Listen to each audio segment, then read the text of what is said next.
मी सगळ्यांनाच बोलते. राष्ट्रवादीची पदाधिकारी असल्या कारणाने आपल्याला सगळ्यांना माहिती आहे की काल परवा पण इथल्या जिल्हाध्यक्षांची चौकशी करण्यात आलेली आहे. ज्या पोलीस यंत्रणेला ज्या काही माहिती हवी आहेत त्या विचारण्याचा प्रयत्न केला आणि माझ्या परीने जे काही सांगता येत आहे तेवढं मी नक्कीच सांगितलं. काय काय विचारलं नेमकं? हे 5 चौकशीतले मुद्दे आपण बाहेर सांगू शकत नाहीत. ह्या सगळ्या काय म्हणू शकतो आपण, ह्या सगळ्या कॉन्फिडेन्शियल गोष्टी आहेत. पण मागच्या 7 तासापासून तुमची चौकशी होती. 7 तास नेमकं काय विचारलं? नाही 7 तासापासून असं नाही, माझ्या अगोदर पण बऱ्याच लोकांची चौकशी करण्यात आलेली आहे. मी काही एकटीच नाही. आज माझ्या माहितीप्रमाणे 8-10 लोकांना नोटीस दिलेली होती.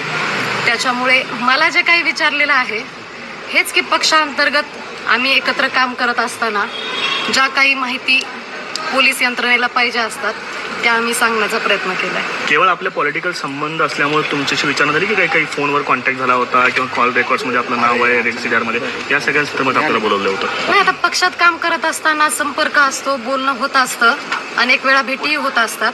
तर या सगळ्या गोष्टींमुळं जेव्हा आपल्याला माहिती आहे की राजकीय सगळ्या गोष्टींमध्ये बऱ्याच वेळा फोटो आणि फोन होत असतात, या सगळ्या माहिती सगळ्या प्रशासनाला मिळाल्यामुळे त्यांनी एकंदरीतच या सगळ्या गोष्टींबद्दल उत्तरावरती त्यांचं समाधान झालेलं आहे का आणि पुन्हा कधी बोलवलं? नाही, 100% समाधान झालेलं आहे. एक पक्षाची पदाधिकारी म्हणून आणि पक्ष म्हणून या सगळ्या यंत्रणेला सपोर्ट करणं आमचं काम आहे.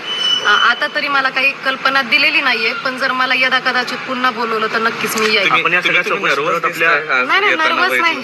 हे पहा, 12 वाजता आलेली आहे मी आणि मला बाहेर पडायलाच उशीर झालेला आहे. अशा पद्धतीने चौकशीला समोर जाण्याची पहिलीच वेळ असावी कदाचित? हा पहिलीच वेळ आहे, कारण पहिल्यांदाच असं काहीतरी घडलेलं आहे. आपल्या पक्षातल्या नेत्यांवरती आरोप होत आहेत आणि नाही, हे पहा, मी इतकी मोठी नाहीये की मी नेत्यांवरच्या आरोपांवरती बोलण्यासाठी, परंतु जेवढं माझ्या पातळीला आहे मी नक्कीच त्या गोष्टींची.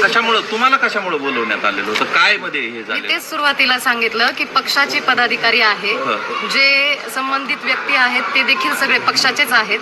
त्याच्यामुळे कुठेतरी माहिती मिळवण्यासाठी की माझ्याकडे काही एकंदरीत माहिती असेल, आणि काल परवा जिल्हाध्यक्षांना बोलवलेलं होतं. माझ्या माहितीप्रमाणे अनेक पदाधिकाऱ्यांना आज बोलवलेलं आहे. बीड पोलीस स्टेशनला जरी 7-8 लोकांना बोलवलं असेल तरी मला असं वाटतं केस पोलीस स्टेशनलाही बऱ्याचशा लोकांना बोलवलंय. म्हणजे एकंदरीतच 40 लोकांना बोलवलेल्या, 40 लोकांच्या चौकशा केलेल्या आहेत. कुठेतरी दबाव महसूस करतात, प्रेशर आहे? नाही, दबावाचं काहीच हे नाहीये. मी आले स्वतःहून. मला जेव्हा सांगितलं की आपल्याला यावं लागतंय मी आले आणि मी या सगळ्या चौकशीला सामोरे गेले. पक्षातल्या वरिष्ठांना काही सांगून आला होता, त्यांना सांगून त्यांनी चालली असं चौकशीला कोणाशी बोलणं झालं होतं? नाही, हे बघा, मी तेच